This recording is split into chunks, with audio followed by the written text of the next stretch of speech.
Pembahasan malam ini yaitu pada makalah yang keempat ya, dari Syarah Hikam Ibnu Ajibah.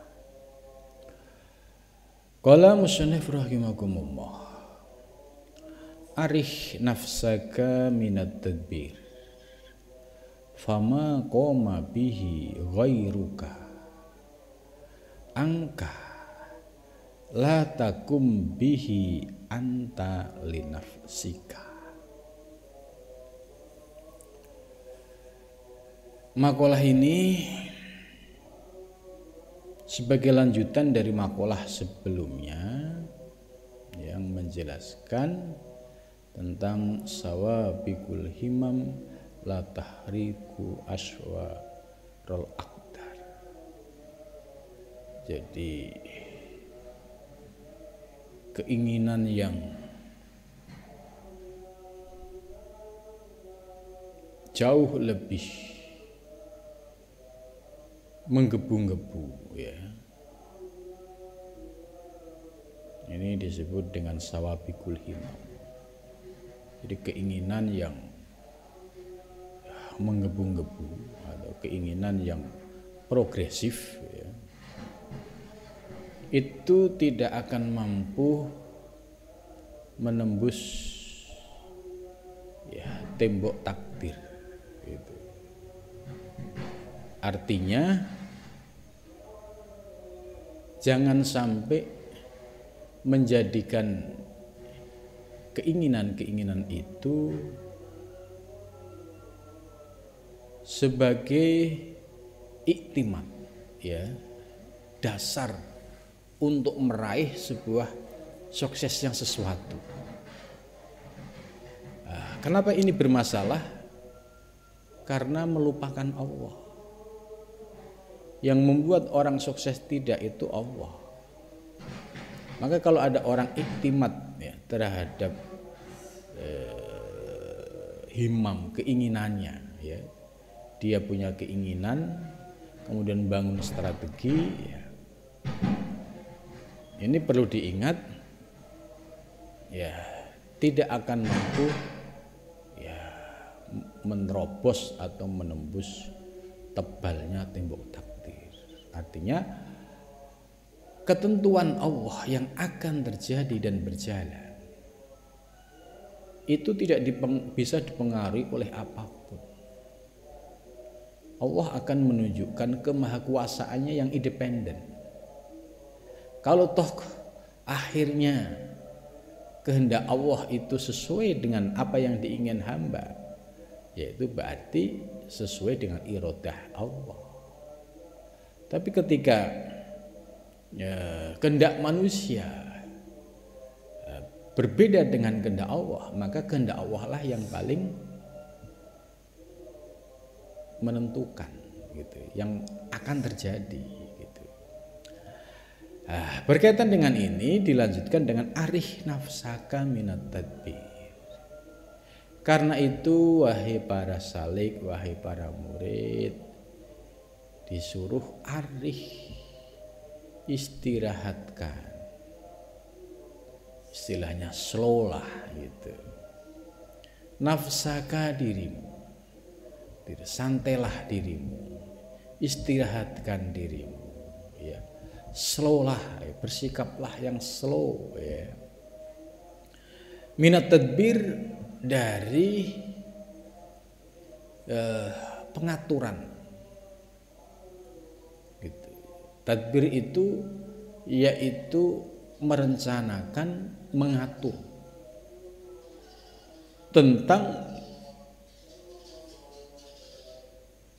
keadaan yang akan terjadi. Itu tadbir.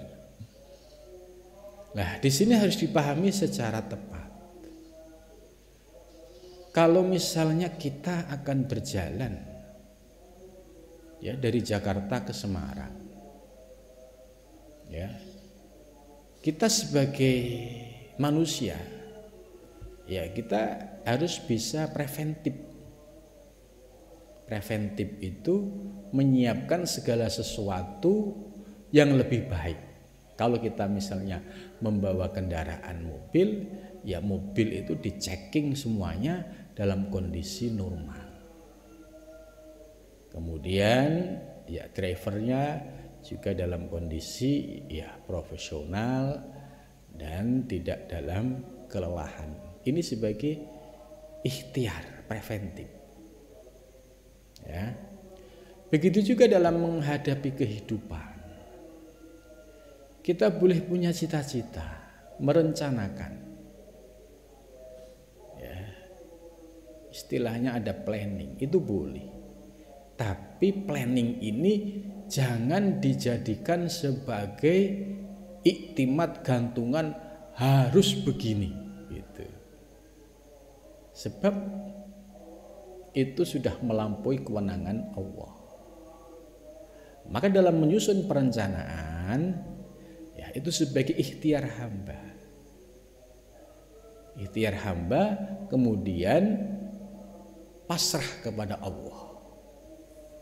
Maka apapun yang terjadi ya akan bisa menerima dan mengembalikan kepada Allah Subhanahu wa taala. Ya, maka kaitannya dengan arih nafsaka minat tadbir itu maksudnya istirahatkan, ya santaikan dirimu, pikiranmu minat tadbir dari ikut mengatur, merencanakan, kemudian tadbir ini dijadikan sebagai target wajib terwujud gitu. Ya, kalau seperti ini ya pasti dia tidak nyantai. Ada ya upaya memaksakan diri gitu. Sementara yang berkuasa itu Allah, dan yang akan terjadi dalam kehidupan yang nyata ya apa yang telah ditetapkan oleh Allah Subhanahu wa taala. Itu. Jadi arih nafsaka minat tadbir ini maksudnya kita hidup ini kan sudah desain, disetting oleh Allah secara rapi. Karena sedetik yang akan datang itu dirahasiakan oleh Allah, maka kita sebagai manusia yang normal hanya mempersiapkan ya dan menyiapkan. Itu contoh ya dalam hal misalnya si A ini nanti ditakdirkan oleh Allah menjadi orang yang sukses. Nah, si A ini proses kehidupannya berjalan normal. Sekolah mulai dari TK, SD, SMP, SMA, terus kuliah gitu. Terus selesai kuliah ada lowongan. Ketika ngelamar dia masuk gitu. Nah, ini namanya proses yang harus diikuti. Nah, soal ketetapan Allah itu sudah ada. Nah, proses yang harus dilalui ini bagian dari kita mengalir dalam iradah Allah. Itu. Maka perlu ya kesungguhan di dalam proses kehidupan ini. Ya, tidak boleh lantas hidup kan sudah ditentukan oleh Allah. Kalau saya nanti takdirnya jadi direktur, ya saya pasti bisa. Akhirnya apa? Sekolah males, kuliah males, bisa-bisa di DO karena nggak lulus-lulus gitu. Kalau begini, bagaimana mungkin dia punya mimpi pengen jadi direktur, sementara prosesnya ini nggak dilalui dengan baik. Nah, ini terjadi ketimpangan. Maka kita melakukan sebuah upaya ikhtiar ya. Kenapa kita harus ya ngaji, ya sekolah ya. Supaya ada keseimbangan. Supaya kita menjadi pribadi yang sukses dunia dan akhirat. Sekolah umum untuk urusan dunia, karena sekolah umum itu terkait dengan persoalan pekerjaan. Apakah pengen jadi guru, pengen jadi insinyur, pengen jadi dokter, itu semua terkait dengan sekolah umum. Tapi yang sekolah agama atau madrasah atau mondok ini meliputi untuk kepentingan dunia dan akhirat. Gitu. Maka dua-duanya harus jalan kalau dia memang dikehendaki oleh Allah untuk orang yang sukses dunia akhirat. Itu. Jadi arih nafsaka minat tadbir ini diajak kita untuk ya istilahnya santai ya, santaikan dirimu, maksudnya arih itu istirahatkan. Tapi bahasa yang pas itu santai. Santai itu tetap jalan cuma nggak terlalu ngotot-ngotot banget gitu. Jadi santaikan dirimu ya dari segala ya pengaturan terhadap kehidupan di dunia ini. Jadi jangan sampai melibatkan diri seolah-olah dia mengatur dan menentukan. Sebab kita harus ingat di balik kita ada kekuatan yang maha dahsyat yaitu Allah Subhanahu wa taala, dan yang akan terjadi adalah qudrah dan iradahnya. Karena itu sikap kita mengalir. Kalau mengalir itu ngikutin arus, tidak terlalu capek gitu. Beda dengan orang yang melawan arus gitu. Arusnya ke selatan, dia mau ke utara, pasti berat hidupnya gitu. Nah, di sini yang dimaksud dengan arih nafsaka minat tadbir, ya santaikan dirimu dalam menghadapi kehidupan ya. Ya tetap dengan usaha dan ikhtiar, tapi tidak menjadikan usaha dan ikhtiar ini sebagai target yang harus terpenuhi gitu. Sebab di balik semua itu ada kekuatan, yaitu Allah yang maha mengatur. Kita ini sebagai hamba hanya mengikuti apa yang telah diputuskan oleh Allah Subhanahu wa taala. Fama koma bihi ghairuka anka. Fama maka sesuatu koma yang berdiri bihi dengan ma, siapa ghairuka dirimu ya, angka tentang dirimu. La takum, kamu jangan berdiri bihi dengannya, anta dirimu, linapsika bagi dirimu.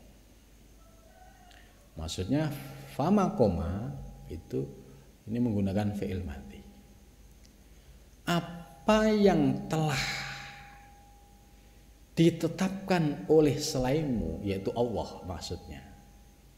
Jadi apa yang telah ditetapkan oleh selainmu, yaitu Allah, terhadap dirimu, maka kamu jangan sampai ya berdiri bihi ya dengannya, anta dirimu, linapsika terhadap dirimu. Maksudnya ketika kita meyakini bahwa ghairuka Allah ya, ini selainmu sudah mengatur proses kehidupan kita, maka kamu jangan terlalu sibuk terlibat mengatur dirimu, karena dirimu ini sudah ada yang mengaturnya. Hanya ngikuti,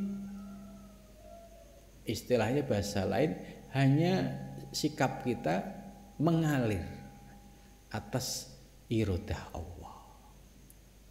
Maka kalau kita bisa mengalir atas iradah Allah, itu pikiran tenang, hati tenang, jiwa tenang. Apapun yang dikehendaki oleh Allah, ya kita ngikut saja, kita terima saja. Ini orang yang memiliki prinsip tauhid di dalam menjalani proses kehidupan. Jadi punya prinsip yang kokoh. Ya, namun yang menjadi catatan terkait dengan makalah ini, yang tidak boleh adalah terjebak pada jabariyah. Maksudnya, kan hidup sudah diatur semua oleh Allah. Ngapain kita repot-repot sekolah? Ngapain repot-repot harus ngaji, harus ini itu? Kalau Allah mengendaki saya nanti pinter, alim, nggak usah ngaji kan bisa. Ini namanya orang yang terjebak pada pemikiran jabariyah, dan ini tidak benar. Kalau diikuti rusak semuanya, ya rusak semuanya. Nah, bagaimana kalau menggunakan pendapat Qadariyah? Qadariyah itu merasa dirinya mampu menentukan kehidupan. Contoh, saya harus jadi dokter, gitu misalkan. Nah, ini kan menentukan masa depannya. Saya harus jadi dokter. Ya. Tapi faktanya dalam kehidupan, ya, setelah dia lulus SMA kemudian pengen kuliah, kemudian daftar di seluruh fakultas kedokteran, nggak ada yang terima ini, baik yang negeri maupun swasta. Nah, di situ baru muncul kesadaran, oh iya, karena ternyata target saya harus ke kedokteran, dengan usaha saya yang sudah maksimal ternyata tidak terpenuhi. Nah, kemudian ya dia daftar di hukum atau yang lain, diterima gitu. Mau nggak mau kan ngikutin kehendak Allah ini, kuliah di hukum, padahal tadi cita-cita pengen di kedokteran. Nah, kalau dia punya prinsip tauhid, ya, dia akan enjoy saja menikmati. Punya perencanaan, punya keinginan, punya cita-cita boleh, tapi jangan dijadikan sebagai iktimat. Ya, iktimat itu sebagai prinsip harus terjadi, harus terlaksana. Ini yang nggak boleh. Karena kalau ini dijadikan iktimat, nanti suatu saat ternyata gagal, dia akan menjadi orang yang merana. Gitu. Tapi kalau dia sudah paham, oh iya, tetap semua harus dikembalikan kepada Allah. Pengen jadi dokter, ikuti alurnya. Ternyata tidak diterima, ngikuti alurnya. Ternyata di kedokteran, ya sudah. Berarti memang ketetapan Allah, ya itu Anda memang ya kuliahnya di situ. Nah, ini contoh orang yang menghadapi kehidupan tapi memiliki pegangan prinsip tauhid, dan ini yang dimaksud oleh makalah ini. Itu jangan sampai hidupmu itu sudah ada yang mengatur, kemudian kamu sibuk sendiri mengatur dengan segala upaya. Ya, sementara dirimu tidak punya daya dan kekuatan apa-apa. Ini maksudnya kita disuruh ya santai-santai saja dalam menghadapi kehidupan, tetapi tetap posisi berpegang pada i'tiqad Asy'ariyah, ya harus ikhtiar dan usaha secara maksimal. Gitu. Jadi jangan sampai belum apa-apa sudah menyerah, belum apa-apa sudah menduli takdir. Memang jatah saya nggak lulus misalnya. Ini kan mendahului takdir. Usaha ikhtiar belum dilakukan. Kalau mendahului takdir seperti ini, dia terjebak pada pemahaman Jabariyah. Kalau ada orang berpegang pada Jabariyah, pasti gagal total, akan menjadi manusia yang gatot, gagal total gitu. Karena dia selalu mendahului apa yang belum terjadi. Belum usaha dan ikhtiar, sudah diputusin dulu. Kalau memang Allah mengendaki saya nggak lulus, ya sudah nggak lulus lah. Kemudian nggak ngerjain apa-apa, nggak bergerak apa-apa. Ya terbukti, ya karena dia tidak melakukan sebuah upaya ya sebagaimana dalam prinsip Asy'ariyah itu. Jadi maksud dari makalah ini ya dapat dipahami bahwa kita hidup ini ya perlu santai, enjoy, tapi tetap dalam posisi kerja keras, namun penyandarannya ya harus dikembalikan kepada Allah Subhanahu wa taala. Sehingga suatu saat diberikan kesuksesan, alhamdulillahnya itu enak. Itu alhamdulillah ya Allah, ternyata prosesnya ya penuh lika-liku dan diberikan kesuksesan itu. Kalau seandainya tidak diberikan sesuai dengan harapan, alhamdulillah ya Allah, Engkau lebih tahu, Engkau lebih bijaksana. Apapun yang terjadi sudah dalam ketetapanmu dan itu baik menurutmu, sehingga tidak ada suudzon kepada Allah. Beda dengan orang yang tidak punya prinsip tauhid. Ketika keinginannya gagal, dia suudzon kepada Allah. Gitu. Tapi kalau orang yang punya prinsip tauhid, seandainya gagal, dia tetap positive thinking. Ya, ini pasti ada hikmahnya. Ini pasti ada rahasianya. Dan ini pasti menurut Allah yang terbaik. Kalau menurut kita, itu bisa jadi atas dasar nafsu. Gitu. Ya, ini arih nafsaka minat tadbir, ini maksudnya kita disuruh enjoy, menikmati kehidupan ini tanpa harus repot-repot membuat tadbir, perencanaan, kemudian tadbir ini dijadikan sebagai pegangan yang harus terlaksana tanpa mengembalikan kepada Allah. Kalau dia ngotot dengan rencananya, ya pasti kalah dengan rencana Allah. Anta turid, ana urid.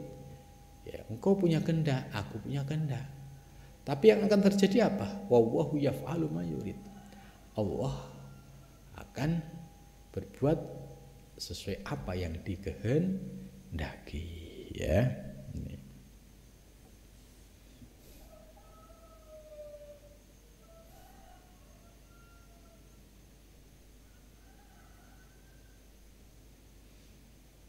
Ya, kemudian dijelaskan oleh Syekh Zarruq ya, takdir su'un yakunu alaihim fil mustaqbal bima yakhafu. Jadi takbir itu apa? Yaitu mengatur sesuatu terkait masa depan yang membuat dia itu takut gitu. Au yurja bil hukmi la bitafid. Kemudian dia menyusun sebuah strategi yang dianggap strategi ini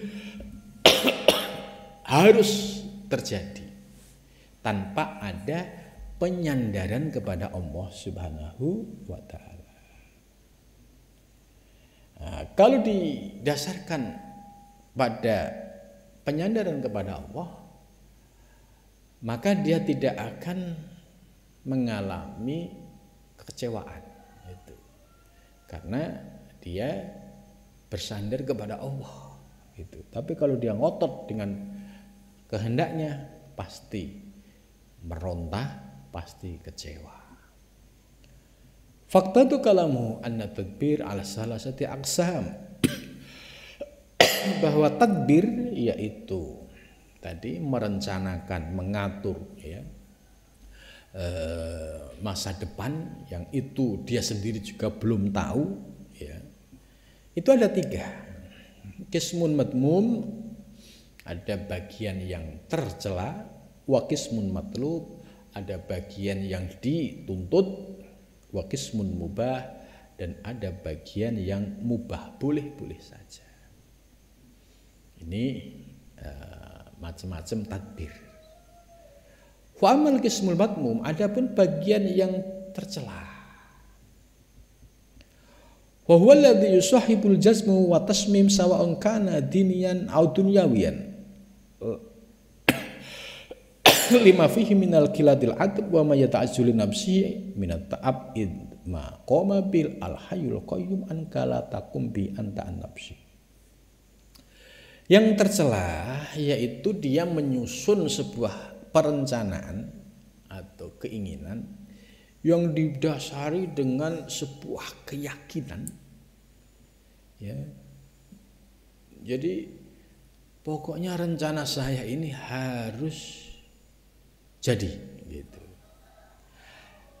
Karena dinian au dunyawinan, baik terhadap persoalan dunia maupun persoalan agama maupun persoalan dunia. Ya, kita buat contoh. Persoalan agama, ya, ini kaitannya dengan salik, ya. Ya, ada seorang salik yang sudah paham ilmu, ya, kemudian dia menyusun target makrifah ini. Jadi karena dia orang manajemen, setelah belajar tasawuf, kemudian bikin strategi, yaitu bikin planning, strategi mencapai makrifah dengan target sekian-sekian. Nah, di situ tercatat, ya, tahun pertama, kedua, tiga, keempat, 5, 6, 7, ya, ditarget. Ini kelamaan, ditarget, ya menjadi 3 tahun lah. Dia akan mengamalkan semua kefiat-kefiat yang ada. Kemudian setelah dia berjalan sesuai targetnya, fakta dalam kehidupan yang nyata, ya posisinya enggak berubah-berubah. Tetap tidak ada pencerahan ilahiyah. Ya, tetap hatinya tertutup, tetap tidak merasakan aura ma'rifah itu.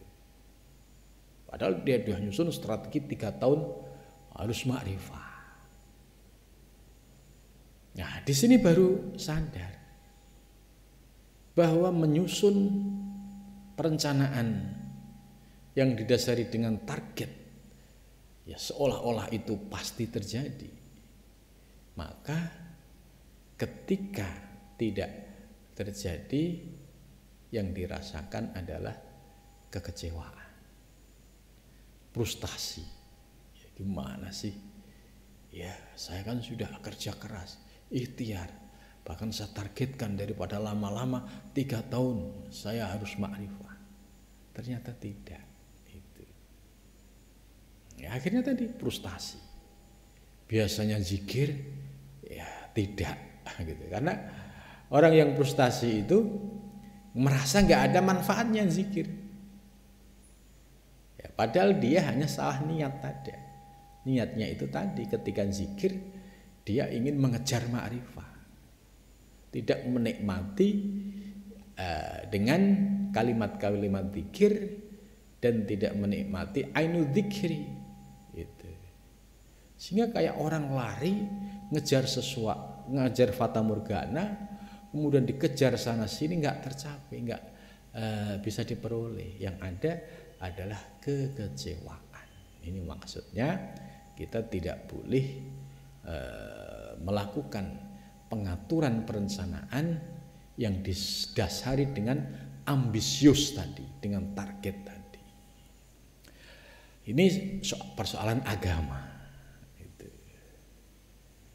Atau persoalan agama yang terkait dengan surga misalkan. Ya. Saya targetkan saya mati dalam keadaan husnul khotimah dan masuk surga, gitu. Ditargetkan sekian. Tapi seiring berjalanan waktu, kehendak Allah bicara lain, gitu. Ternyata dia terpleset menjadi orang fasik. Ya, dia tetap mukmin, tapi posisinya fasik, gitu. Ahli maksiat. Gitu.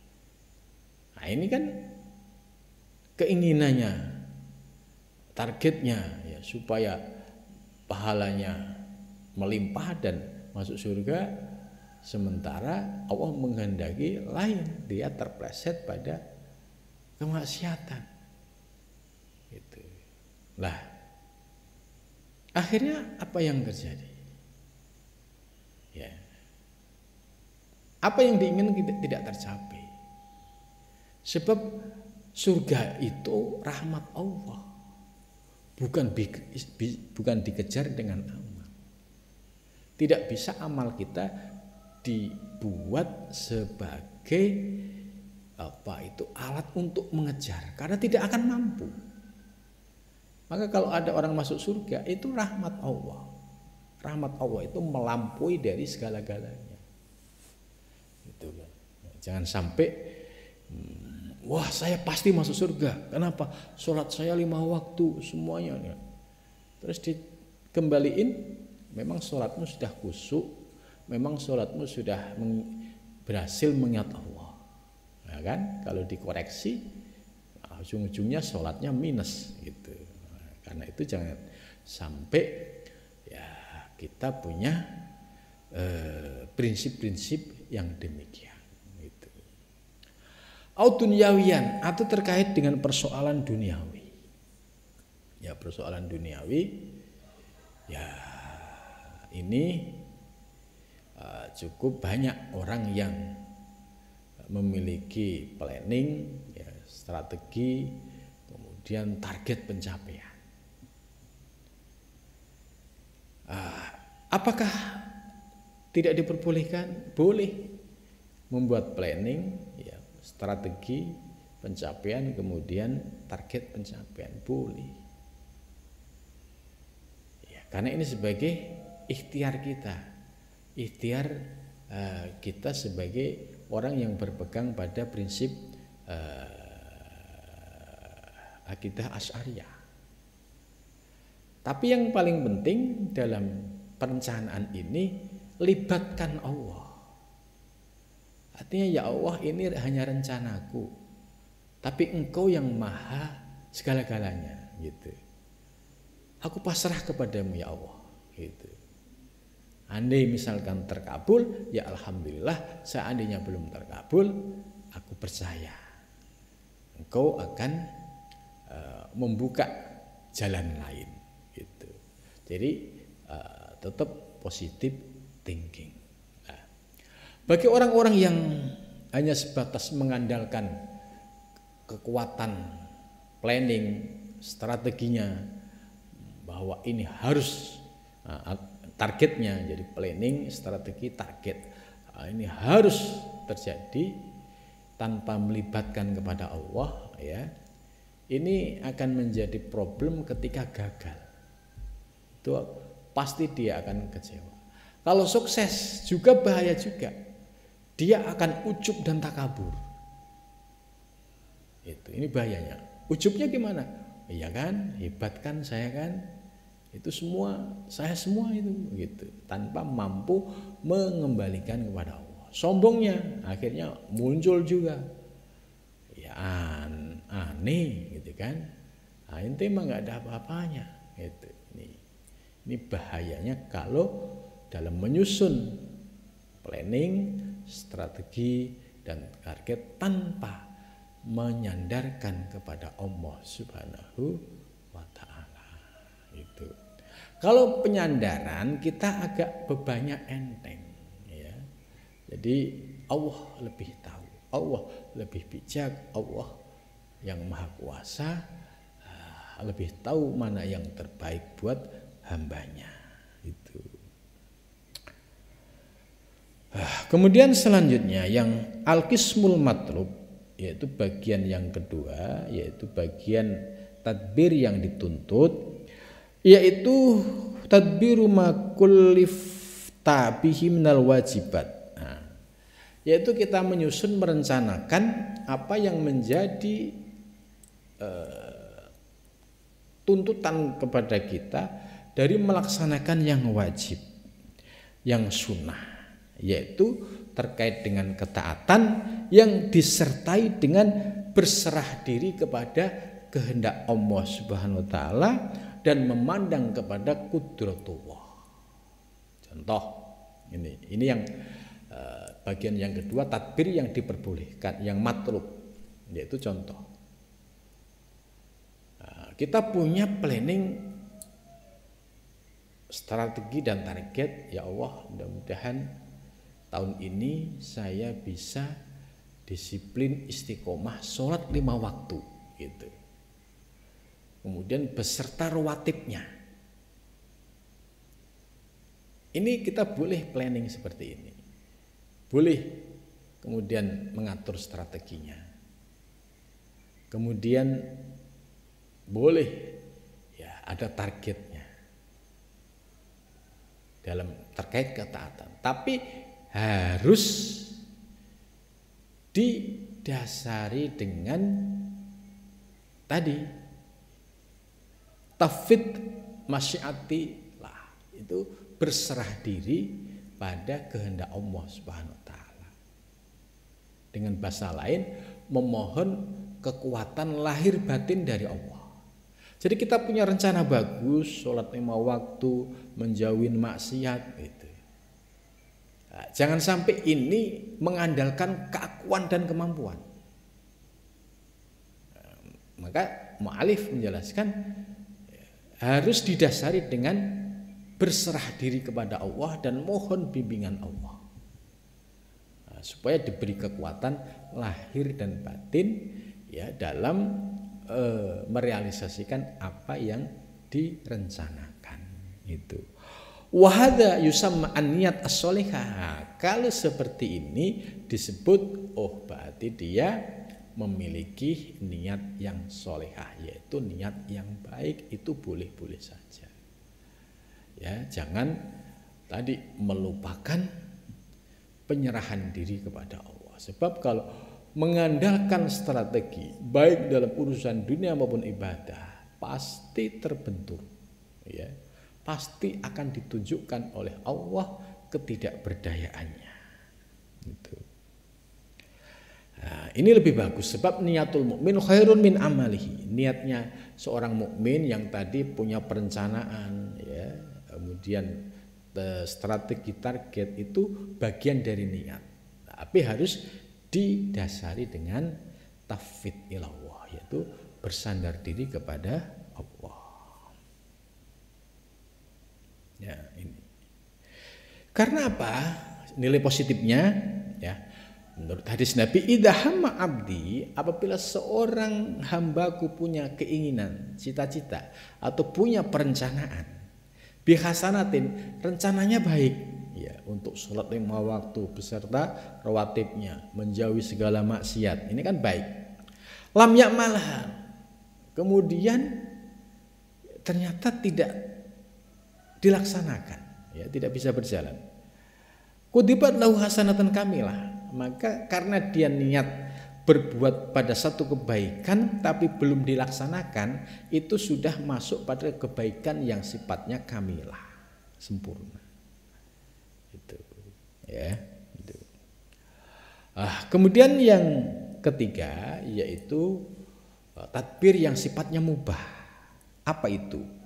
Wahwa tadbir fi amri dunyawin, yaitu mengatur, merencanakan terkait perkara duniawi, tabi'i atau yang sifatnya tabi'i, karakter, watak. Namun demikian harus ma'atafid, harus berserah diri lil masyiati pada kehendak Allah, wan nadru lima yabruzu minal qudrah, dan harus memandang apa yang akan terjadi itu dari sebuah kudrah Allah Subhanahu wa ta'ala. Jadi at-tadbir nisful ais, tadbir itu separuh dari kehidupan. Nah, ini yang disebut tadbir yang mubah, yaitu terkait dengan urusan duniawi, ya, dan urusan-urusan yang terkait dengan urusan kantor, urusan tugas dan lain sebagainya, itu boleh.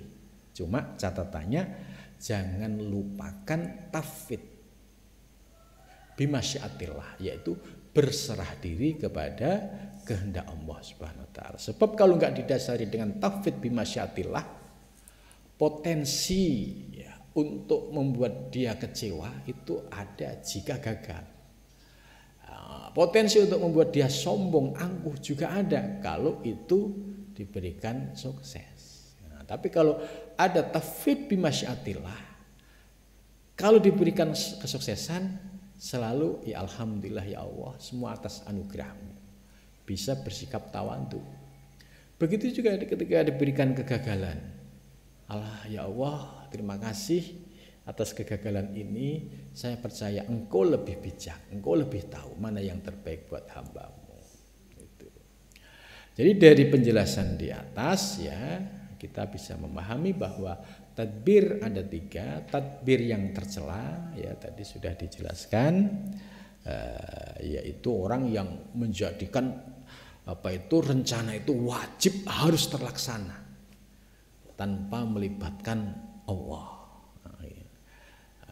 Kemudian yang kedua yang matlub, yang dituntut ya berkait soal ketaatan kepada Allah. Dan yang ketiga berkaitan dengan urusan duniawi, ya kita boleh merencanakan, tapi jangan lupa baik soal ibadah maupun soal duniawi harus ada tafwid bimasyiatillah, yaitu berserah diri kepada kehendak Allah Subhanahu wa taala. Ya, cukup sampai di sini. Mudah-mudahan membawa manfaat. Ya, wal muwaffiq. Assalamualaikum warahmatullahi wabarakatuh.